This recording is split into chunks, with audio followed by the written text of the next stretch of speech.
Fourth question करते हैं, state true और फॉल्स। यहाँ हमें बताना है ये स्टेटमेंट ट्रू है या फिर फॉल्स है।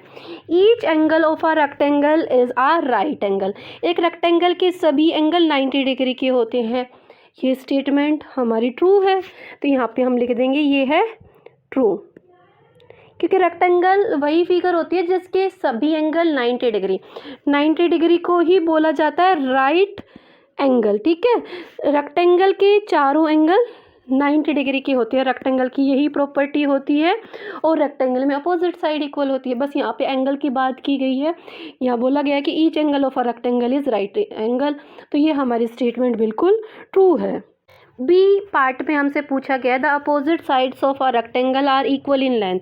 ये मैंने अभी ऊपर डिस्कस किया था ना, रेक्टेंगल वही फिगर होती है जिसमें अपोजिट साइड इक्वल होती है और सभी एंगल 90 डिग्री के होते हैं। यहाँ पे यही दिया गया है कि अपोजिट साइड रेक्टेंगल में इक्वल होती है, उनकी लेंथ इक्वल होती है। जी बिल्कुल, ये स्टेटमेंट भी हमारी ट्रू है। सी वाली स्टेटमेंट देखिए, the diagonals of a square are perpendicular to one another. Diagonal जो स्क्वायर की परपेंडिकुलर होती है एक दूसरे के ऊपर। स्क्वायर लाइक ये एक स्क्वायर फिगर है, और जहाँ ये डायगोनल आपस में बाइसेक्ट करती है ना, ये 90 डिग्री बनाती है।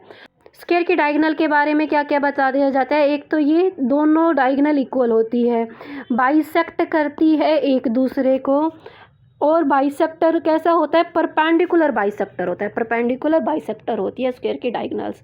और यहाँ पे भी यही दिया गया है कि स्क्वायर की डायगोनल जो है क्या है, परपेंडिकुलर है। तो हम कह सकते हैं कि स्क्वायर की डायगोनल जो है डेफिनेटली परपेंडिकुलर होती है एक दूसरे के ऊपर। ये स्टेटमेंट भी जो है हमारी ट्रू है। डी वाली स्टेटमेंट देखिए, all the sides of a rhombus are equal in length. Rhombus की सभी साइड्स इक्वल होती है, ये स्टेटमेंट हमारी ट्रू है जी, क्योंकि रोम्बस वो फिगर होती है जिसकी सभी साइडें इक्वल होती हैं। ओके। ई वाली स्टेटमेंट देखिए, all the side of a parallelogram are equal in length. Parallelogram क्या होता है, ऑल साइड नहीं, पैरेललोग्राम में अपोजिट साइड्स इक्वल होती हैं। दैट्स वाई ये स्टेटमेंट क्या जाएगी, हमारी फॉल्स जाएगी। पहले ऐसी स्टेटमेंट आई है ना जो फॉल्स जा रही है, अभी तक तो सभी ट्रू जा रही थी, तो ये स्टेटमेंट क्या है जी, ये फॉल्स है। फॉल्स क्यों गई, मैंने बताया है ना आप लोगों को, पैरेललोग्राम में अपोजिट साइड इक्वल होती है, ना कि सभी साइड इक्वल होती है। ओके। एफ वाली स्टेटमेंट देखिए, the opposite sides of a trapezium are parallel. Trapezium में दोनों अपोजिट साइड्स पैरेलल होती है। देखो वन पेयर अपोजिट साइड का आता है ना, अगर यहाँ पे दोनों का ना कि one pair of opposite side आता है ना, तो हमारा ट्रेपिज्म में एक पेयर अपोजिट साइड का पैरेलल होता है, दोनों नहीं होते। ट्रेपिज्म कैसी फिगर होती है, जहाँ पे एक पेयर अपोजिट साइड का पैरेलल है, लाइक मैंने ये दोनों साइडें पैरेलल ली, और ट्रेपिज्म में दो अपोजिट साइड, दूसरी वाली ये जो अपोजिट साइड है वो नॉन पैरेलल होती है। इस तरह की फिगर होती है ट्रेपिज्म। तो दैट्स वाई ये स्टेटमेंट क्या हुई हमारी, फॉल्स हुई। तो यहाँ पे हम लिखेंगे false. Now move to the next question. Fifth question देखिए, give reason for the following. ये जो हमें स्टेटमेंट दिए ना, इनके पीछे आप लोगों को रीज़न देना है। A square can be thought of as a special rectangle. Square को एक स्पेशल रेक्टेंगल कहा जा सकता है। देखो मैं कंपेयर करवा देती हूँ स्क्वायर की प्रॉपर्टी को रेक्टेंगल की प्रॉपर्टी के साथ। रेक्टेंगल की प्रॉपर्टी क्या होती है, each angle 90 degree, each angle 90 degree. क्या ये प्रॉपर्टी स्क्वायर के पास होती है, डेफिनेटली होती है। रेक्टेंगल की दूसरी प्रॉपर्टी क्या है, अपोजिट साइड्स इक्वल।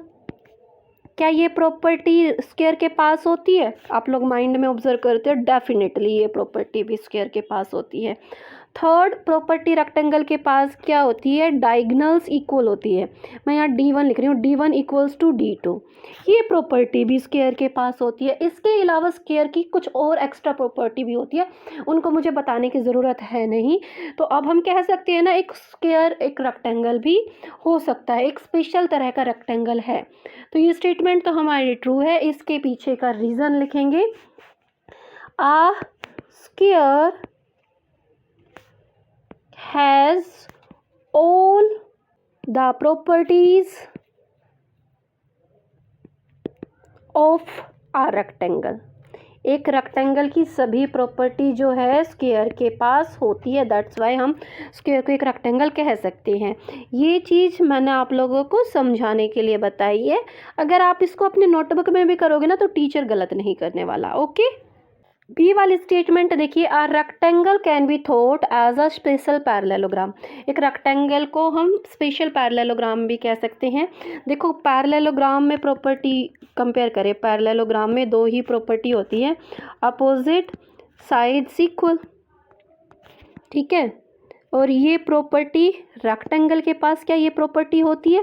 डेफिनेटली होती है। अपोजिट साइड रेक्टेंगल में भी इक्वल होती है और अपोजिट साइड्स पैरेलल होती हैं। दूसरी प्रॉपर्टी ये होती है पैरेललोग्राम में, आर पैरेलल, और ये प्रॉपर्टी रेक्टेंगल के पास भी होती है। दोनों प्रॉपर्टी पैरेललोग्राम की रेक्टेंगल के पास होती है, दैट्स वाई हम एक रेक्टेंगल को स्पेशल क्या पैरेललोग्राम भी कह सकते हैं। इसके अलावा रेक्टेंगल के पास दूसरी प्रॉपर्टी भी होती है जिनको हम कंपेयर नहीं करने वाले।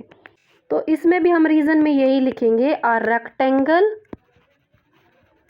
Has all the properties of a parallelogram. एक रेक्टेंगल के पास पैरेललोग्राम की सभी प्रॉपर्टीज होती हैं। सी पार्ट करते हैं, a square can be thought of as a special rhombus. एक स्क्वायर को हम स्पेशल रोम्बस भी कह सकते हैं। देखो रोम्बस की प्रॉपर्टी देखते हैं, रोम्बस की प्रॉपर्टी को कंपेयर करते हैं स्क्वायर की प्रॉपर्टी के साथ। क्या रोम्बस की सभी प्रॉपर्टी स्क्वायर में लाई करते हैं, ये हम देखेंगे। रोम्बस में क्या होती है? 4 साइड्स इक्वल्स, ये डेफिनेटली स्क्वायर में भी होता है। स्क्वायर की भी तो चारों साइड इक्वल होती है, ये प्रॉपर्टी स्क्वायर के पास भी होती है। इसके अलावा रोम्बस में एक और प्रॉपर्टी होती है जिसको हम बोलते हैं diagonals of rhombus bisect each other at 90 degree. जो रोम्बस की डायगोनल है वो एक दूसरे को बाइसेक्ट करती है 90 डिग्री पे। ये सेम प्रॉपर्टी स्क्वायर के पास भी होती है, इसीलिए हम कह सकते हैं कि स्क्वायर एक स्पेशल टाइप का रोम्बस होता है। इसके अलावा स्क्वायर में और भी बहुत सारी प्रॉपर्टी होती है। ये रफ काम है, ये हम लोगों ने इरेज कर दिया। अब हम यहाँ पे लिख देंगे, a square has all the properties of rhombus. एक स्क्वायर के पास रोम्बस की सभी प्रॉपर्टीज होती है, इसलिए हम इसको एक स्क्वायर को एक स्पेशल रोम्बस भी बोल सकते हैं। अभी हम अपना डी पार्ट करेंगे। डी पार्ट में क्या बोला है? Square, rectangle, parallelogram are all quadrilateral. ये तीनों फिगर स्क्वायर, रेक्टेंगल, पैरेललोग्राम तीनों ही क्वाड्रिलेटरल है। क्वाड्रिलेटरल क्या होता है? 4 साइड की क्लोज्ड फिगर क्वाड्रिलेटरल होता है। और इन तीनों फिगर्स में आप क्या देख रहे हो? 4 साइडेड फिगर है और तीनों ही क्लोज्ड फिगर है, दैट्स वाई ये सभी क्या कहलाती है? Quadrilateral. All the 4 sided closed plane figure are called quadrilateral, that's why ये भी इन तीनों फिगर्स को हम क्या कह सकते हैं? ये क्वाड्रिलेटरल कह सकते हैं जी। अभी हम अपना ई पार्ट करते हैं। यहाँ पे हमें दिया है square is also a parallelogram. Parallelogram की प्रॉपर्टी कंपेयर करते हैं स्क्वायर के साथ। पैरेललोग्राम में क्या प्रॉपर्टी होती है? अपोजिट साइड्स इक्वल होती है। क्या ये प्रॉपर्टी स्क्वायर में भी होती है? स्क्वायर में भी तो अपोजिट साइड इक्वल होती है, इवन स्क्वायर में तो सभी साइड इक्वल होती है। दूसरी प्रॉपर्टी क्या होती है? Opposite sides are parallel. Parallel का साइन बनाया मैंने, पैरेलल की स्पेलिंग नहीं लिखी। और ऑफकोर्स स्क्वायर में भी अपोजिट साइड पैरेलल होती है, दैट्स वाई स्क्वायर को हम एक पैरेललोग्राम कह सकते हैं। तो यहाँ पे हम लिखेंगे all square has all the property of a parallelogram. Square के पास पैरेललोग्राम की सभी प्रॉपर्टी होती हैं, इसलिए हम स्क्वायर को एक पैरेललोग्राम भी कह सकते हैं। आप लोगों की एक्सरसाइज 10C कंप्लीट हो चुकी है। Hope you like this video. If you like, then press like button and share with your friend. I will upload your next video soon. Till then, bye bye, take care, stay connected.